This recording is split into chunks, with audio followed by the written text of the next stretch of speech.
Hi, I'm Ed Sperling. I'm the editorial director of Semiconductor Manufacturing and Design. I'm here with Bettina Weiss, who heads the PV effort at Semi. Bettina, what are the hot issues in photovoltaic and solar these days, and what are we likely to see at Semicon and Intersolar? I think, Semicon and Intersolar North America are really the platforms where a lot of this information and a lot of the people behind the information are coming together. A lot is happening in manufacturing. We see a shift, or have really witnessed a shift from the US and other places over to Asia, to China, Malaysia, the Philippines in particular. Much still depends on policy and favorable policies in just about every market in order to support the budding business and the growing opportunities that come with that. So that dependency in turn always is tricky, because once incentives fall away, or tax credits are capped or what have you, you see an immediate impact on market development. How far away are we from having the industry stand on its own 2 feet without having subsidies for the industry?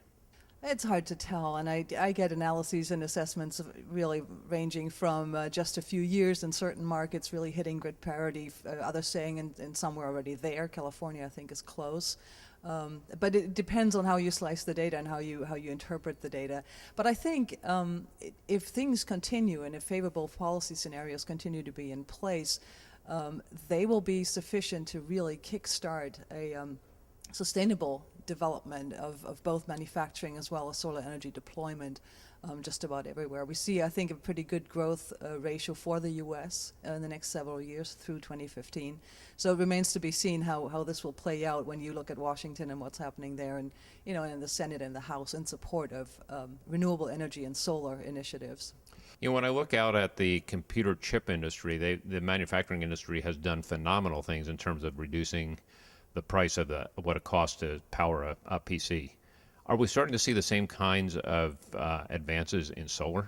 We've seen dramatic and significant price reductions in the module business. So I think everything is being done to squeeze every cent out of the manufacturing process, and the subsequent standardizing and improving the efficiency of permitting and financing and other infrastructural issues to actually get solar energy to households and to businesses. I think we are getting, or the industry is getting ready to really entertain roadmaps and standardizations efforts as two mechanisms of driving down costs continuously, of collectively addressing shared challenges in the industry. So we have a beginning effort of what's called the PV Manufacturing Consortium out of Albany, New York, that is being charged by the DOE with developing a 6 technology roadmap. We have similar efforts on the crystalline silicon side going on in Europe, where significant, actually all major European cell manufacturers have come together under the SEMI auspices, working on a crystalline silicon technology roadmap. So I think the understanding and the experience with the ITRS on the semiconductor side are very helpful tools in propelling the PV industry forward. What's the biggest roadblock that you see in the PV market really taking off? Depends on what market you're talking about. Here in the US, I see still a lack of public adoption of the general population really embracing solar as a viable alternative energy source for their homes and their businesses. Europe is obviously a lot further along. So changing the public mindset and really focusing on the benefits of solar energy, the ROI actually that you receive when you install a solar system on your rooftop. I think so. Public education and awareness, to me, is a fundamental element that needs to be strengthened and carried forward.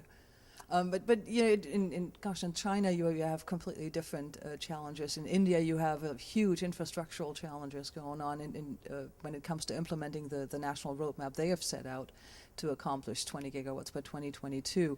So it really varies from region to region and the maturity of a region to be successful. Are the equipment manufacturers keeping up with the demands from the manufacturing side for PV?